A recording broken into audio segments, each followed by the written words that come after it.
Have you ever had a door in your house that felt wrong? Not broken or creaky, but something deeper, like it didn't belong there. That's how it started for me. The door appeared one night, and my life hasn't been the same since. If you love stories like this, make sure to subscribe, because you'll want to hear what happens next. I moved into my house about 3 months ago. It wasn't anything special, just a small, quiet place on the edge of town. The house was old but cozy, and I thought it was perfect. Everything seemed normal until one night. I'd been having trouble sleeping, tossing and turning until the clock hit 3:33 a.m. That's when I heard it, a soft creak, like a door opening. At first, I thought it was nothing. Maybe the wind or the house settling. You've probably heard strange noises at night and brushed them off, right? That's what I did. But then it happened again the next night. The same soft creak, the same time, 3:33 a.m. Curiosity got the better of me. I got out of bed and walked through the house, checking every door. Nothing was open.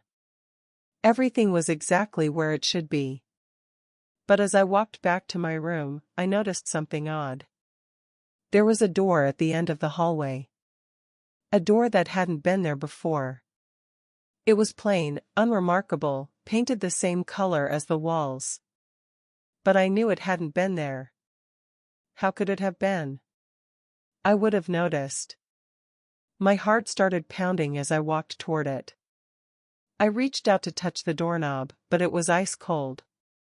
I tried to turn it, but the door wouldn't budge. Locked, I whispered to myself, stepping back.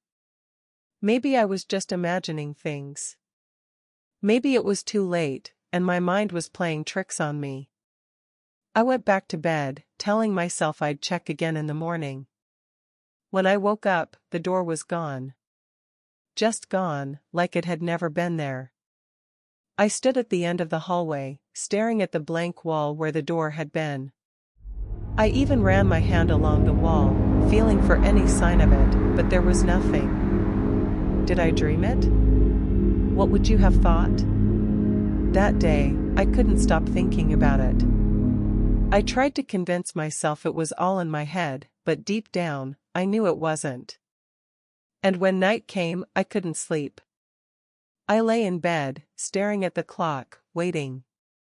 When it hit 3:33 a.m., I heard it again. The same creak. The sound sent shivers down my spine. This time, I didn't hesitate. I got up and walked to the hallway. The door was back. It looked exactly the same as before, plain and unremarkable, but it felt like it was waiting for me. I reached out and grabbed the doorknob. It was still cold, but this time, when I turned it, the door opened. What I saw on the other side didn't make sense. It wasn't another room. It wasn't even my house. It was a long, dark hallway that seemed to stretch on forever. The walls were covered in peeling wallpaper, and the floor was made of old, creaky wood. A faint, flickering light came from somewhere far down the hall. "Hello?" I called out, my voice shaky. There was no answer. Just silence, heavy and oppressive. But then, I thought I heard something. A whisper, so faint I almost missed it. It sounded like my name. Lila. My blood turned to ice. How did it know my name? I should have closed the door right then and there, but something kept me standing there, staring into the darkness. Have you ever felt like you had to know what was on the other side, even if it scared you? I stepped through the doorway. The air was cold, and the smell of damp wood filled my nose. As I walked down the hallway, the whispers grew louder, like they were coming from the walls themselves. Lila, come closer. Lila, help us. The voices sounded desperate, like they were pleading with me. My heart was racing, but I couldn't turn back. I kept walking until I reached the end of the hallway. There was another door, just as plain as the first one. It had no knob, just a keyhole. "Find the key," one of the whispers said. "Find the key and set us free." "Who are you?" I whispered back. But there was no response. Just the faint sound of something moving behind the door, like footsteps. I turned around and started walking back, but the hallway had changed. It was longer now, stretching endlessly into the darkness. Panic set in. I started running, but no matter how far I went, I couldn't find the door I'd come through. The whispers grew louder, overlapping until they were almost deafening. "Lila, don't leave us. Lila, stay." Suddenly, I tripped and fell hard onto the wooden floor. My hand scraped against the splinters, and when I looked up, I saw it. The key. It was lying on the floor, glowing faintly. I reached out and grabbed it, my hands shaking. The whispers stopped all at once, leaving an eerie silence.